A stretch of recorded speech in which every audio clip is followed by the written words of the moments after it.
Welcome to session 10 of Coping with COVID-19. My name is Gerry Vassar. I'm president and CEO of Lakeside. Hi, I'm Diane Wagenhals. I'm the program director for Lakeside Global Institute.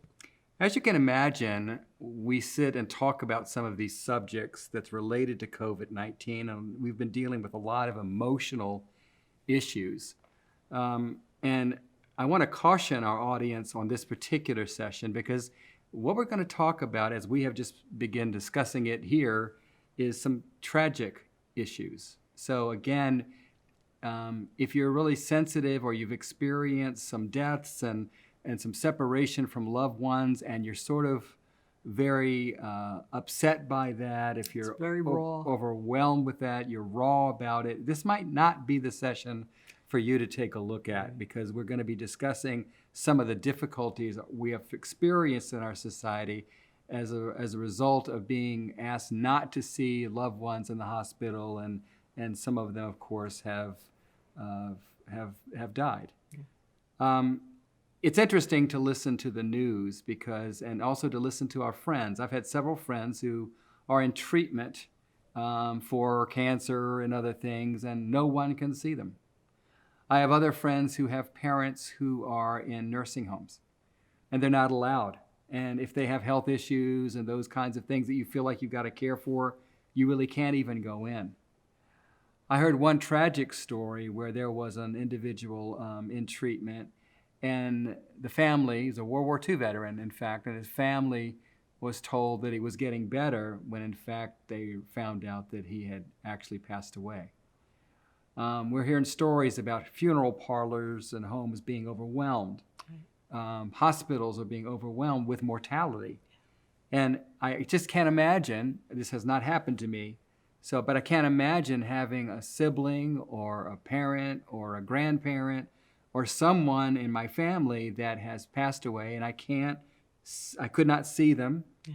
They basically were alone in whatever happened to them, including their death. Yeah. And I can't even do a memorial. I can't do a funeral because we're all at staying home or closed in, or the funeral homes are closed. Yeah. This is a huge tragedy, and we are so used to having normal grief and loss that we will get through because we've had gathered people, done memorial service, we've gone through our rituals and our process, we've experienced some of the phases of grief. And all of a sudden, it's just not there. I feel like some of us are on the precipice of a cliff and don't know what to do. We're struggling. And I think that's a real struggle because of what we naturally need, naturally are used to, naturally process when we're going through grief, loss, deaths. And the separation sense of our loved ones when they're somewhere else, we don't know what their condition is, and we know that it might be very serious. So I'm curious, Diane, as you think of some of the issues at an emotional, relational, and maybe in a deeply personal level, what are some of the things that you would want to discuss about this issue? First of all, I'm glad that you said what you said at the beginning, because this can be, even as we're sitting here, I know for me, the pain that I feel, and I have a friend whose mother just died, and she couldn't visit her in the nursing home. How do you say goodbye? How do you reconcile? How do you not feel like you abandoned this person who may not have understood? Mm-hmm. And it's another part of my guilt. Yeah, if I have to abandon someone, and I don't know where do I put all these feelings of pain? I mean, you're not alone, and that's one thing, because there are so many other people out there who are experiencing this. I don't know how much of a help that is, but it is possibly a small help that you're not alone. And the other piece of it is that it's not really anybody's fault. I mean, we can get into some of the things that are being talked about, that if we had only then this. But when it comes right down to it, we're battling a virus. So if we want to blame the virus, okay.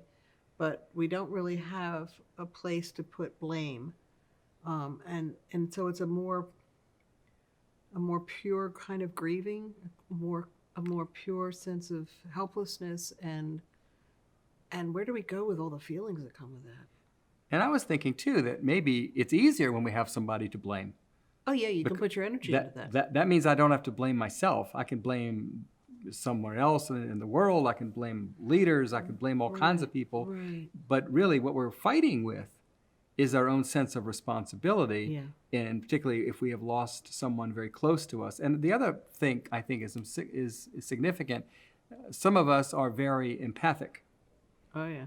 And what that comes down to is we're not only living our own story, but we're living in the shoes of the people that we're seeing. Yes. Like we can't even watch the news because we're so empathic about. We feel their pain. It's a vicarious. Yeah, and the stories are multiple right now. So it's really hard even to watch TV if you're an empath, which really we've talked about distancing ourselves in terms of dosing our media, because some of us just shouldn't be that involved in media because we're too empathic. So that's another piece where I'm experiencing what they're experiencing just by watching it and knowing it.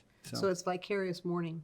Yeah, vicarious mourning, a new term. We've just coined that. Yeah, How cool is but that? I think there's that, and then I know for me when I was getting ready to send a sympathy card to my friend whose mother had passed, it's like, okay, I know some things I normally say, but how do you put words to acknowledging the unfairness of this, the robbery of your, and it comes back to a right to be with people that you love. You're being denied our humanity when, and I think about too, I mean, not just people who are dying, but how about the expectant parents who are told that they can't be together at the birth of their child, or that other family members can't, that's supposed to be a time of celebration. Right. And even for the baby to be feeling like that child is being brought into a whole family, and that's not happening.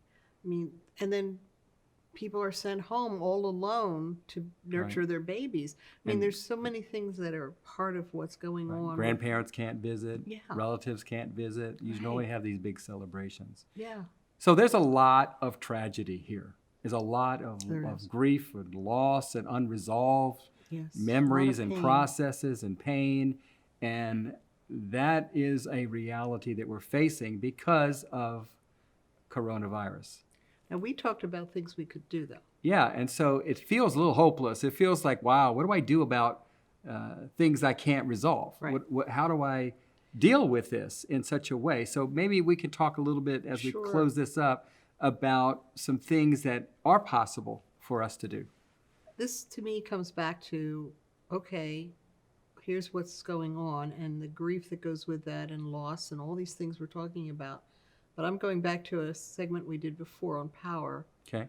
How do we claim power in the face of all of this? What does power look like when we feel so helpless? And just in terms of something practical, if you've lost somebody, start planning the service, the memorial service that you're going to have, and imagine that service. Use your ability to think through, even start writing down the design for that, so you can put some of your energies into something that at least gives you back a sense of being able to celebrate somebody's life.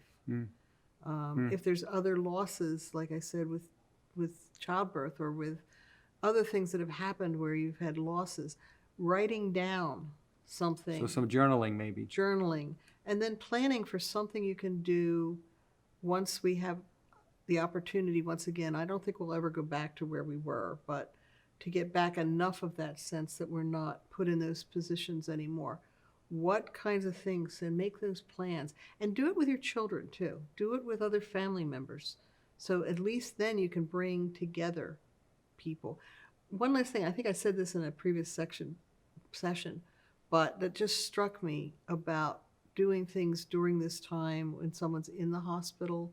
I saw this on Nightline one night, where the nurses reported how when a loved one in a hospital heard the voice of another loved one, their blood oxygen levels went up. Wow.